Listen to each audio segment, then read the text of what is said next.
Selamat datang ke modul simpanan rekod kewangan.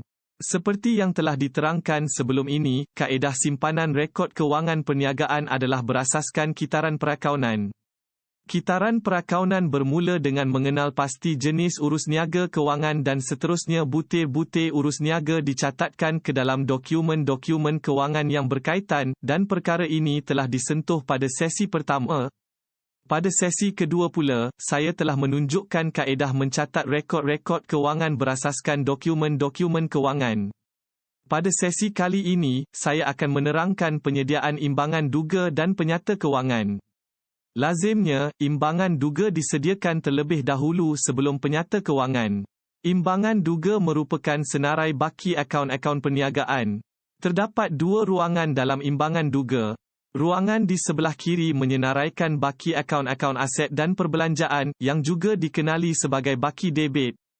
Manakala ruangan di sebelah kanan menyenaraikan baki akaun modal pemilik, liability dan hasil, dan baki ini dikenali sebagai baki kredit. Jika semua urus niaga telah dicatatkan dengan betul di dalam rekod-rekod kewangan, jumlah baki debit akan sama dengan jumlah baki kredit. Dengan lain perkataan, jumlah aset dicampur jumlah perbelanjaan, bersamaan dengan jumlah modal pemilik dicampur jumlah liability dan dicampur jumlah hasil. Persamaan ini dikenali sebagai persamaan perakaunan. Kita akan menggunakan contoh perniagaan ANR bagi melihat kesan beberapa urus niaga terhadap persamaan perakaunan. Kita akan kategorikan setiap urus niaga kepada 5 kategori, iaitu aset, perbelanjaan, modal pemilik, liability, dan hasil. Berpandukan konsep persamaan perakaunan, jumlah aset campur perbelanjaan adalah sama dengan jumlah modal pemilik campur liability campur hasil. Urus niaga pertama membabitkan pelaburan oleh pengusaha sebanyak RM20,000. Urus niaga ini mewujudkan akaun aset, iaitu wang tunai dalam perniagaan berjumlah RM20,000 dan jumlah yang sama, iaitu RM20,000 direkodkan sebagai modal pemilik yang menjadi sumber pembiayaan kepada aset perniagaan.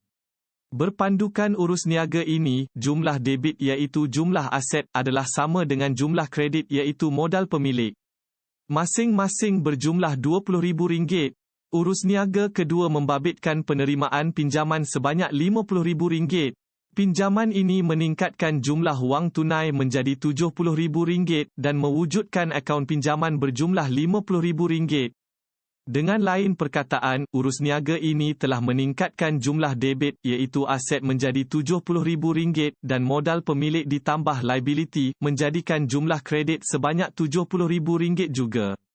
Urus niaga berikutnya, iaitu belian peralatan sebanyak RM30,000. Urus niaga ini mengurangkan baki tunai daripada RM70,000 menjadi RM40,000 dan aset bertambah, iaitu peralatan bernilai RM30,000. Seterusnya, belian stok secara tunai sebanyak RM5,000 mengurangkan baki tunai daripada RM40,000 menjadi RM35,000 dan mewujudkan perbelanjaan belian stok sebanyak RM5,000.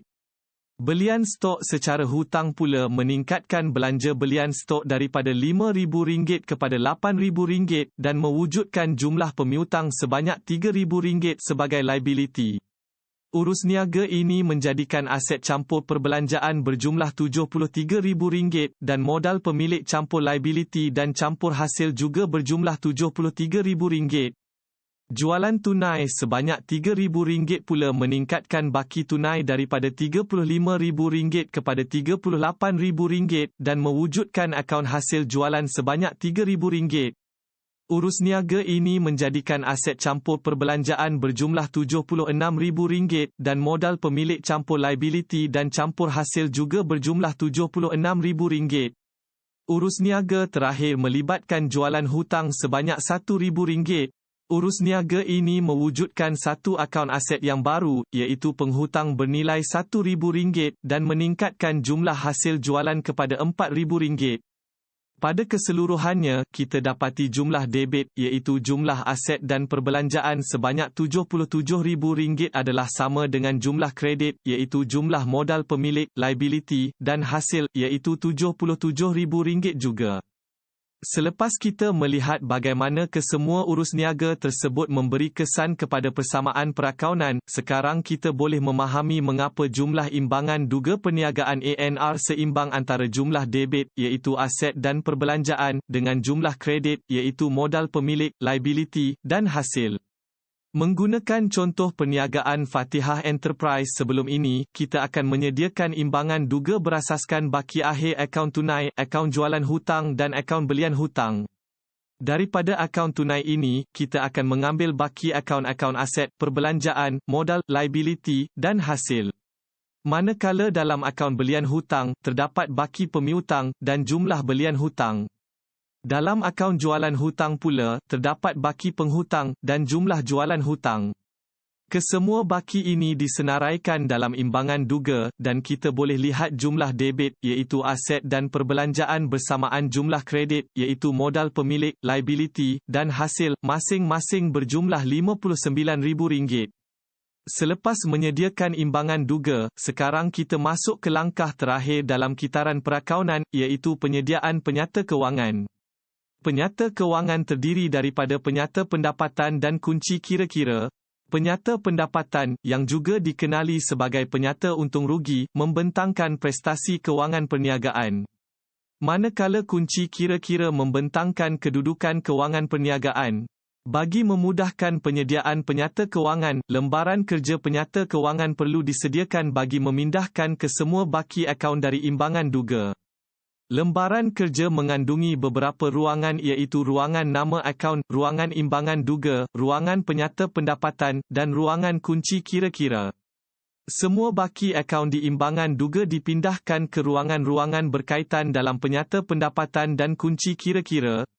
Baki akaun-akaun hasil dan perbelanjaan dipindahkan ke penyata pendapatan bagi memudahkan pengiraan untung rugi perniagaan.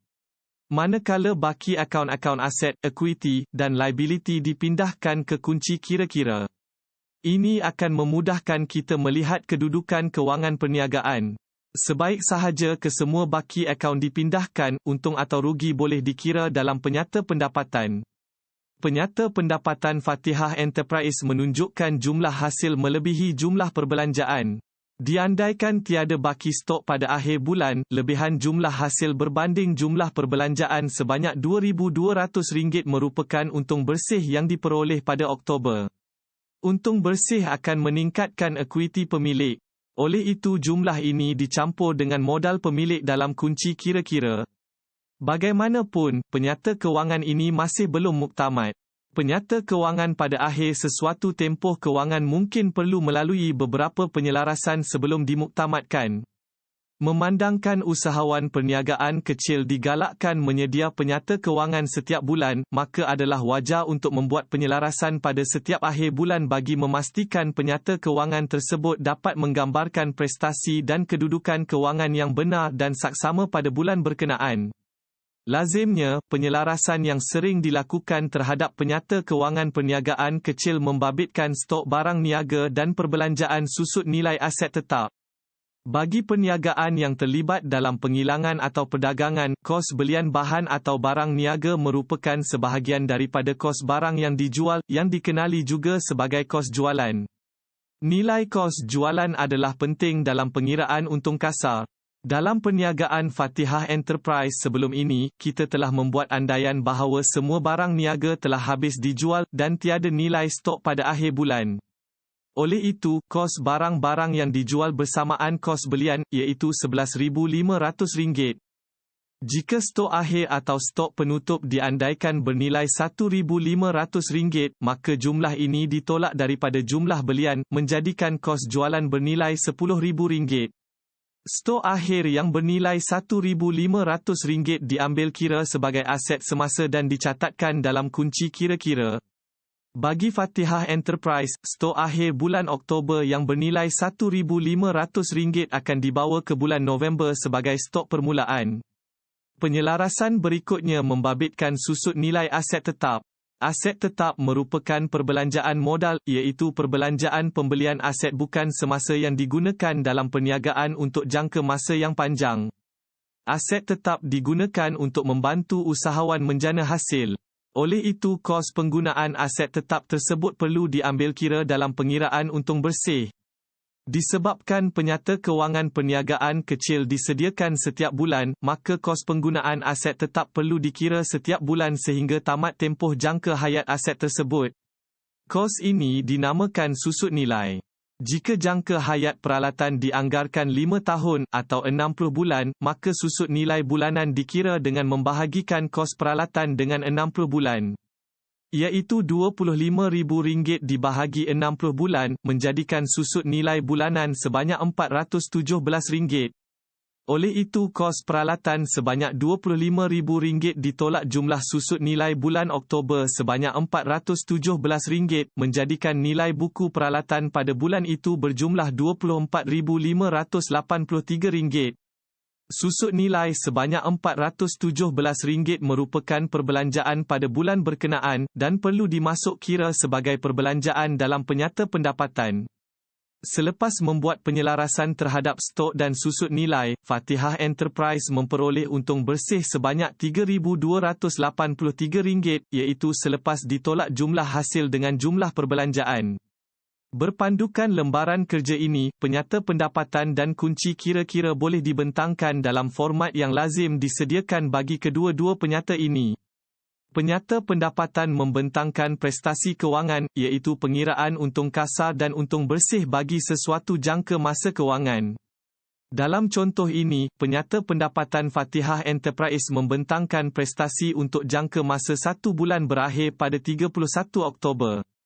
Untung kasar berjumlah RM5,500 merupakan lebihan hasil setelah ditolak kos jualan.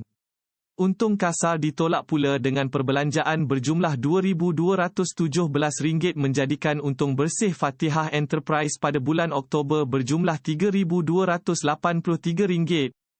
Kunci kira-kira, yang juga dikenali sebagai penyata kedudukan kewangan, membentangkan kedudukan kewangan perniagaan pada sesuatu tarikh tertentu. Kunci kira-kira bagi Fatihah Enterprise menunjukkan kedudukan kewangannya pada akhir bulan Oktober. Penyata ini melaporkan kedudukan aset dan pembiayaan kewangan terhadap aset-aset tersebut, yang terdiri daripada ekuiti dan liability. Adalah diharapkan sesi ini telah memberi sedikit sebanyak kefahaman kepada anda mengenai penyediaan penyata kewangan. Semoga anda berkemampuan untuk menyediakan sendiri penyata kewangan perniagaan anda. Sekian, selamat maju jaya. Assalamualaikum.